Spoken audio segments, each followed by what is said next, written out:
નમસ્કાર, ઝી 24 કલાકના digital platform પર હું છું મિથુન અને આજે છે 8 તારીખ અને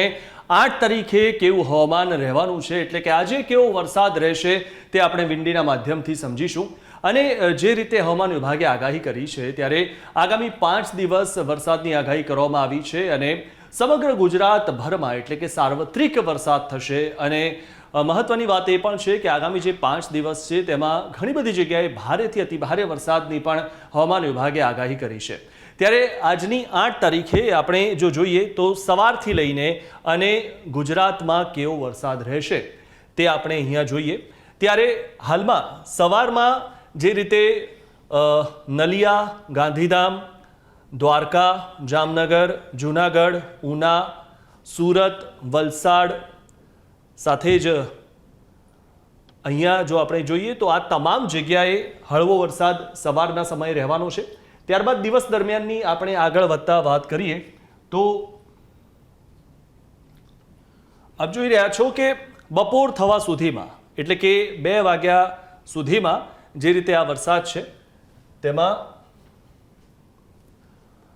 આ તમામ જગ્યાએ વરસાદ થવાનો છે જેમાં થાન, અમદાવાદમાં પણ વરસાદ થશે, વડોદરામાં વરસાદ થશે, સુરતમાં વધુ વરસાદ થઈ શકે છે, વલસાડમાં પણ વધુ વરસાદ થઈ શકે છે, ત્યારે દાહોદમાં પણ વરસાદ છે, પાલનપુરમાં પણ વધુ વરસાદ થવાની શક્યતા છે એટલે કે અતિ ભારે વરસાદ થઈ શકે છે। સાથે જ જો આપ જુઓ કે થાનમાં પણ વધુ વરસાદ થઈ શકે છે, જામનગરમાં પણ વધુ વરસાદ થઈ શકે છે, દ્વારકામાં પણ છે વરસાદ, જૂનાગઢમાં પણ વધુ વરસાદ દેખાઈ રહ્યો છે, ઉનામાં પણ વધુ વરસાદ દેખાઈ રહ્યો છે અને ખાસ કરીને દક્ષિણ ગુજરાતમાં વધુ વરસાદ છે આવતીકાલે અને આજે પણ જ્યારે આપણે 8 તારીખની વાત કરી રહ્યા છીએ આજે પણ વધુ વરસાદ છે અને આવતીકાલે પણ છે। ત્યારે આપણે આ દિવસ દરમિયાનની વાત કરી એટલે કે સવારથી લઈને બપોરે 2 વાગ્યા સુધીની, હવે રાત સુધીમાં આજે જે છે તે રાત સુધીમાં કેટલો વરસાદ રહેવાનો છે તેની પણ આપણે વાત કરીએ તો આપ જે રીતે આ દૃશ્યમાં જોઈ રહ્યા છો ત્યારે દક્ષિણ ગુજરાતમાં વધુ વરસાદ રહેશે અને સાથે જ સૌરાષ્ટ્રમાં પણ વરસાદ રહેવાનો છે। તો દિવસ દરમિયાન જે વરસાદ છે આ સાંજના ટાઈમે આજે સાંજના ટાઈમે અમદાવાદમાં અતિ ભારે વરસાદ થઈ શકે છે, સાથે જ વડોદરામાં પણ વરસાદ થશે અને જે આ સિસ્ટમ જે આપ જોઈ રહ્યા છો આ વરસાદી સિસ્ટમ જે જામેલી છે ત્યારે અમદાવાદના આસપાસના જે વિસ્તારો છે અમદાવાદની સાથે તેમાં અતિ ભારે વરસાદ આજે થશે, સાથે જ વલસાડમાં પણ અતિ ભારે વરસાદ થશે, સુરતમાં પણ થશે। તો દ્વારકા, જામનગર, જૂનાગઢ, ઉના, ગાંધીધામ આ તમામ જગ્યાએ નલિયા અહીંયા પણ વરસાદ દિવસ દરમિયાન ચાલુ રહેવાનો છે, થાનમાં પણ વરસાદ થશે અને વડોદરામાં પણ પુષ્કળ વરસાદ થવાનો છે। દિવસ દરમિયાન આજે પુષ્કળ વરસાદ થવાનો છે અને સાંજે વધુ વરસાદ જોવા મળી રહ્યો છે। તો સાથે જ આપણે રાત સુધીમાં જોઈએ ત્યારે રાત સુધીમાં જે વરસાદી સિસ્ટમ છે તેમાં દક્ષિણ ગુજરાત બાજુ પણ વરસાદી સિસ્ટમ આજે રાત સુધીમાં રહેશે તેવું જોવા મળી રહ્યું છે। આપણે 9 તારીખની પણ વાત કરી લઈએ ત્યારે આગામી 5 દિવસની તો આગાહી છે જ, તો આગામી 5 દિવસની આગાહી કેવી રીતે જે કરવામાં આવી છે તેમાં આપ જોઈ રહ્યા છો કે સૌથી વધુ દક્ષિણ ગુજરાતને મેઘરાજા જે છે તે ગમરોળી રહ્યા છે અને જૂન મહિનામાં જે રીતે દક્ષિણ ગુજરાતમાં પુષ્કળ વરસાદ પડ્યો હતો જુલાઈમાં પણ એ સ્થિતિ છે અને ખાસ કરીને આ જે વિસ્તાર છે સુરત છે, વલસાડ છે અને જો મહારાષ્ટ્ર બાજુ જોઈએ તો નાસિક છે અને આ તમામ જે વિસ્તાર છે ખાસ કરીને દક્ષિણ ગુજરાતનો જે વિસ્તાર છે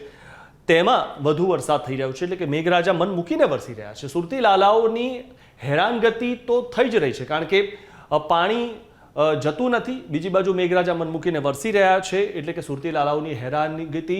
તો છે જ, સાથે સાથે આ જે પરેશાની છે કારણ કે સતત મેઘરાજા મન મૂકીને વરસી રહ્યા છે અને પાણી જતું નથી, આ બંને પ્રકારની મુશ્કેલી અહીંયા થઈ રહી છે। ત્યારે જો આપણે ઓવરઓલ જોઈએ તો દક્ષિણ ગુજરાતમાં, સૌરાષ્ટ્રમાં વધુ વરસાદ છે, સાથે જ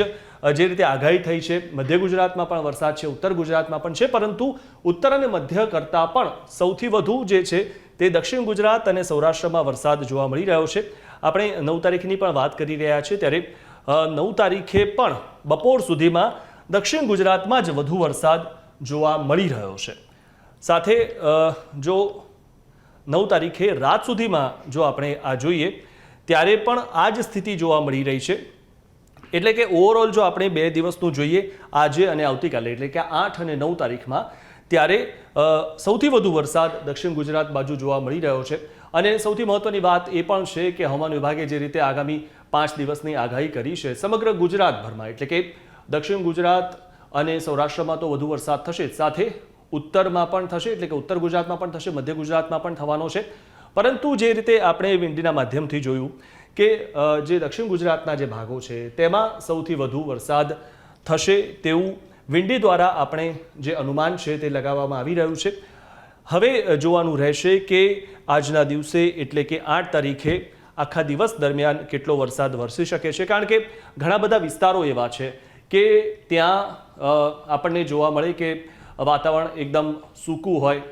તડકો હોય અને પછી અચાનક જ વરસાદ આવે. જેવી રીતે અમદાવાદમાં થયું હતું કે પરમ દિવસે જ, કે જે રીતે વાતાવરણ સૂકું હતું, રવિવારની વાત છે, ત્યારે બપોર સુધીમાં વાતાવરણમાં તડકો હતો અને ત્યારબાદ અચાનક જ વરસાદ આવ્યો. એ જ રીતે તે દિવસે રાત્રે પણ પુષ્કળ વરસાદ વરસ્યો, અચાનક વાતાવરણ શાંત હતું ને ત્યારબાદ વરસાદ આવ્યો હતો. એ રીતે જે ઝાપટા પડે, એટલે કે પવન સાથે વરસાદ આવે તેવી પણ શક્યતાઓ છે. કારણ કે હવામાન વિભાગે પણ એ માહિતી આપી છે કે ઘણી બધી જગ્યાએ પવન ફૂંકાવાની સાથે વરસાદ આવશે તેવી પણ શક્યતા જોવા મળી રહી છે. કારણ કે જે સિસ્ટમ છે, 3 સિસ્ટમ સક્રિય થઈ છે, જેના કારણે આ વરસાદ પડી રહ્યો છે. અને આગામી દિવસોમાં પણ, જુલાઈમાં આગામી દિવસોમાં પણ વરસાદ રહેવાનો છે. એટલે કે વરસાદ પુષ્કળ થશે. અને સૌથી મહત્વની વાત અને તેનો જે ફાયદો છે, વરસાદના કારણે હમણાં નુકસાન જે છે એ તો પુષ્કળ થઈ રહ્યું છે. કારણ કે ઘણી બધી જગ્યાએ જ્યારે આપણે જોઈએ કે રસ્તા પર ખાડા પડી ગયેલા હોય, લોકોના ઘરોમાં ગટરના પાણી ઘૂસી ગયેલા હોય, તે પ્રકારની સ્થિતિ તો આપણે જોતા હોઈએ છીએ. પરંતુ સૌથી મહત્વની વાત એ છે કે વધુ વરસાદ પડવાના કારણે આપણા જે ઘણા બધા ડેમ છે, 200થી ઉપર જે આપણા ડેમ છે, તેમાંથી મેક્સિમમ જે છે તે ભરાવા લાગ્યા છે. અને ઘણા બધા ડેમ તો એવા છે કે 2 થી 3 વખત અત્યાર સુધીમાં, એટલે કે જૂનથી લઈને અત્યાર સુધીમાં તે ઓવરફ્લો પણ થયા છે. એટલે કે પાણીની તકલીફ આવતા વર્ષે નહીં પડે તે પણ એક સારી બાબત છે. અને વરસાદની જે સિસ્ટમ જે બદલાઈ છે, એટલે કે દર વર્ષે જેટલો વરસાદ પડતો હોય તેના કરતાં આ વખતે વધુ વરસાદ પડી રહ્યો છે. જૂન મહિનામાં જ 30થી 40% વરસાદ પડી ચૂક્યો છે. ત્યારે એ પ્રમાણે જે તેની આખી જે સિસ્ટમ બદલાઈ ગઈ છે અને જેના કારણે વધુ વરસાદ પડી રહ્યો છે, ઘણા બધા લોકો હેરાન પરેશાન થઈ રહ્યા છે. કારણ કે ખેડૂતો જે છે તે ખેડૂતોને શરૂઆતમાં જે વરસાદ તે ખૂબ સારો લાગી રહ્યો હતો, પરંતુ હવે ખેડૂતો પણ એવું કહી રહ્યા છે કે મેઘરાજા ખમૈયા કરે, મેઘરાજા શાંત થાય તો વધુ સારું. કારણ કે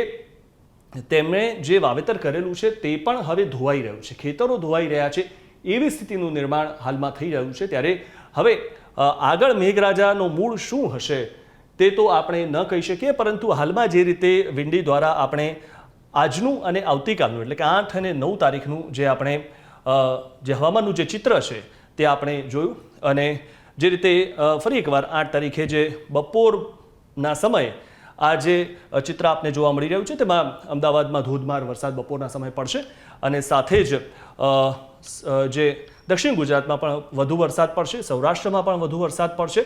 ત્યારે વરસાદ જે છે, આપણે કહેતા હોઈએ કે ચોમાસું છે એટલે વરસાદ તો આવવાનો છે, પરંતુ કેટલો વધુ આવશે કે કેટલો ઓછો આવશે અથવા કયા વિસ્તારમાં ઓછો આવશે, પરંતુ જે રીતે આગાહી થઈ છે 5 દિવસની, સાર્વત્રિક ગુજરાતમાં સાર્વત્રિક વરસાદ રહેવાનો છે.